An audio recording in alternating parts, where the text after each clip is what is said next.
Hello friends, इस video में आज हम जानेंगे 5G का जो आइकन आप अगर हम 5G का हैंडसेट लेंगे उसमें जब 5G की सिम इंसर्ट करेंगे तो आप देखेंगे कि एक आइकन होता है। जैसे कि आप 4G में देखते होंगे ऊपर लिखा रहता है 4G LTE वोल्टी, ये सब कुछ लिखा रहता है 3G 2G। ऐसे ही 5G का आइकन किस तरीके से आता है, उसका कॉन्फ़िगरेशंस क्या क्या है, क्या क्या क्राइटेरिया है, उस सब चीज़ों से रिलेटेड जितनी भी इन्फॉर्मेशन है आज हम इस वीडियो में जानेंगे। उससे पहले अगर आप हमारे चैनल पर नए हैं तो इस चैनल को सब्सक्राइब कर लीजिएगा और पास में दिए गए बेल आइकन पर क्लिक जरूर करें जिससे हमारी नेक्स्ट वीडियो का नोटिफिकेशन आपको मिल सके। ओके, तो हमारा क्वेश्चन है UE configurations for displaying 5G icon. Okay, तो चलिए देख लेते हैं। सबसे पहले हम जान लेते हैं 5G status indicator is important for network configurations which provide 5G service while relaying upon LTE to support RRC idle mode. Okay, for example, LTE cell which belongs to an ENDC non-standalone base station, okay, can broadcast the 5G status indicator. A 5G status indicator within SIP2 के अंदर हमें इसकी सारी information मिल जाएगी। ठीक है, which allows the UE to display 5G icon, जो हमें परमिशन देता है 5G आइकन को डिस्प्ले यूई पर डिस्प्ले करने के लिए। ठीक है, this icon informs the end user that 5G service are available at that location. यह हम आइकन जो होगा हमें क्या शो करेगा कि जो हमारा 5G उस लोकेशन पर अवेलेबल है या नहीं है। अगर आपका नॉन स्टैंड अलोन आपका आर्किटेक्चर है या सर्विस है वहाँ पर, तो क्या होगा कि आपका हैंडसेट अगर 4G से लैच है तो उस टाइम पर जो आपका रीसेलेक्शन क्राइटेरिया है, जो कंडीशंस हैं वो फुलफ़िल नहीं हो रही होंगी। ठीक है, जिसकी वजह से आपका हैंडसेट 5G में नहीं जा रहा है और 5G का आइकन ऊपर नहीं शो हो रहा है। ठीक है, this icon informs the end user that 5G service are available at that location. Okay, 5G status indicator broadcast by SIP2। ठीक है, ये जो इंडिकेटर होता है 5G का, जो आइकन आप देखते हैं नेटवर्क के ऊपर, जो टावर बोलते हैं जिन्हें मोबाइल के अंदर टावर से दिखाई देते हैं आपको, वहाँ पर अगर 5G का आइकन दिखाई दे रहा है तो वो किस सिप के द्वारा ब्रॉडकास्ट होगा? SIP2 के द्वारा। Okay, the RRC signalling protocol uses the upper layer indication to serve as the 5G status indicator. This is the specifications and conditions for 5G indicator. The GSM Association has agreed upon a set of 4 candidate UI configurations. आप देखेंगे कि 4-5 configurations हैं जिसके basis पर 5G icon आपके handset पर show करता है, which determine when a UI should display the 5G icon. Okay, उनसे पता चलेगा कि हमारा जो 5G आइकन है कब डिस्प्ले होगा और कब डिस्प्ले नहीं होता है। None of the configuration allow the UE to display the 5G icon when using an LTE cell which does not belong to a non stand alone base station. Okay, all of the configurations allow the UI to display the 5G icons when using an NG-RAN connected to the 5G core network। ठीक है, 5G icon तभी show करेगा जब हमारा 5G network 4G को use ना कर रहा हो, यानी 4G के कोर पार्ट को यूज़ ना कर रहा हो। यानी 5G अपना 5G कोर, जो 5G का कोर आ गया है, 5G अपना कोर पार्ट यूज़ कर रहा हो। ठीक है, configuration A is the most conservative because it limits the UE to display the 5G icon when the UE is already connected to both LTE and NR cells. In contrast configuration D is the most aggressive. मैं आपको पहले configuration दिखा देता हूँ। देखिए, configuration ABCD, that is configuration 1, configuration 2, configuration 3 and configuration 4। यहाँ पे आप देख सकते हैं फर्स्ट कंडीशन क्या है। ठीक है, इन्हें अभी जानेंगे, पहले यहाँ पे देख लेते हैं। Configuration D is the most aggressive because it allows the UE to display the 5G icon when using only an LTE cell belonging to an NSA base station, okay, without having to verify NR coverage. Configuration B and C rely upon the UE verifying that NR coverage exists. The national regulator may specify the configurations to be used, otherwise an operator may specify the preferred configurations to each user. Here you can see the different coverage area. This is the NR coverage high band, and this is the LT coverage from here to here. LT coverage for low band.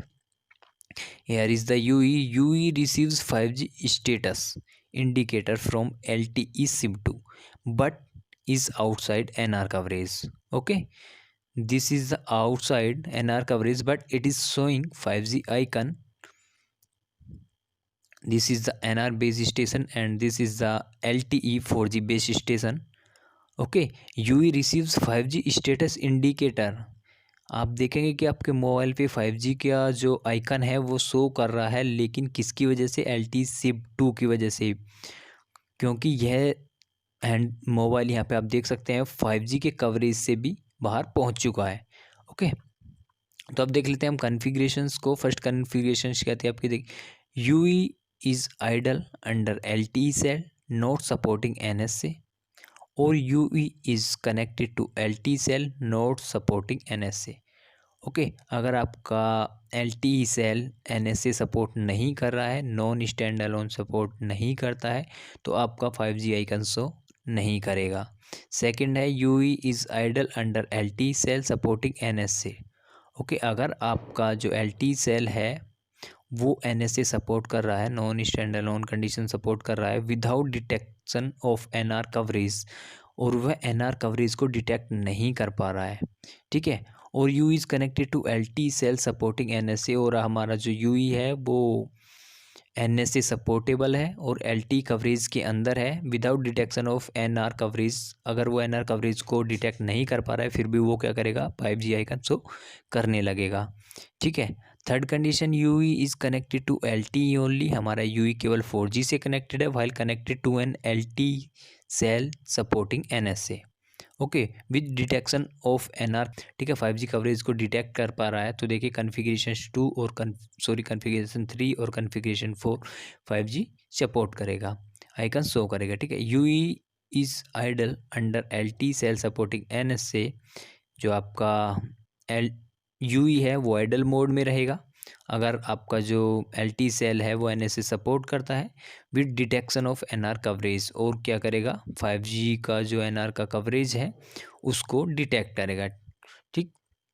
You is connected to both LTE and NR under an LTE cell supporting NSA, ठीक है। आपका जो UI है वो connect रहेगा LTE और NR दोनों के कवरेज से, ठीक है। यहाँ पे आप देख सकते हैं, तो दोनों ही कंडीशंस में, चाहे वो LTE से कनेक्ट हो या NR से कनेक्ट हो, आपका 5G आइकन शो करता रहेगा।